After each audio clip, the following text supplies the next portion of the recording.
Hi, I'm Natalie. Welcome to what's already the 5th plant care lesson, repotting.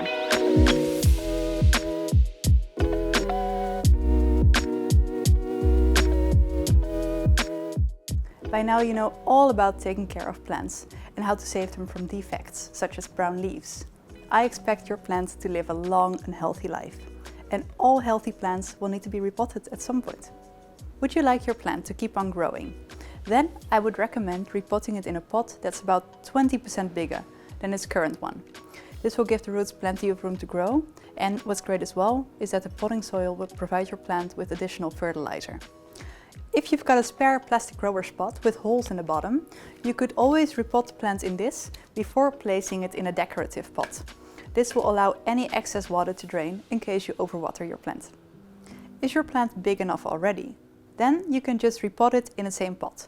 That simply means that you replace the old potting soil with fresh one. The roots won't have any additional space to grow, but they will profit from the fresh nutrients that come with potting soil. In a little bit, I'll explain step by step how repotting works. But first, there's one important rule to take into account. And that's that you should only repot your plants during spring. Because during this season, the roots will grow fastest, which means that they will recover faster from repotting.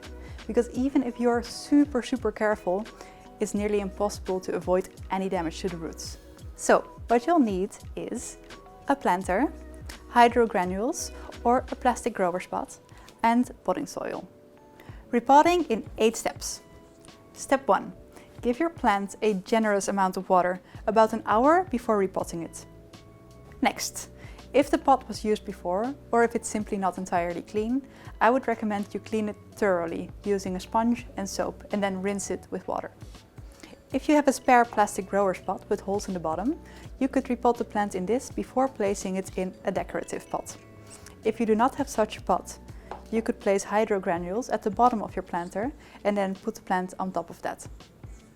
Step 4. About an hour after step 1, you can remove the plant from its plastic grower spot. You can do so by gently squeezing the pot and pulling out the plant. Next, you can examine the root ball and remove as much soil as possible without damaging the roots too much. Next, fill up the bottom of the pot with a bit of potting soil. Place the plant on top of it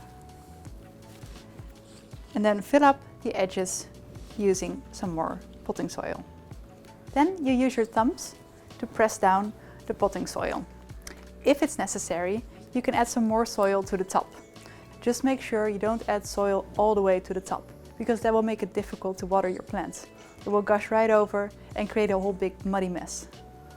And for the final step, it's very important to take extra good care of your plant in the coming week. Water it regularly and place your plant in the semi-shade. Also keep in mind that the fresh potting soil is full of nutrients, so you will not need to fertilize your plant for the coming 3 months. If you really want to give your plants that extra level of care, I've got a great tip for you. You should mix some perlite through the potting soil. This will make the soil airier and help the roots to grow. And voila! Now your plant is ready to keep on growing. You know exactly when and how to repot your plant. And that makes me think that you're ready for the next step, plant propagating.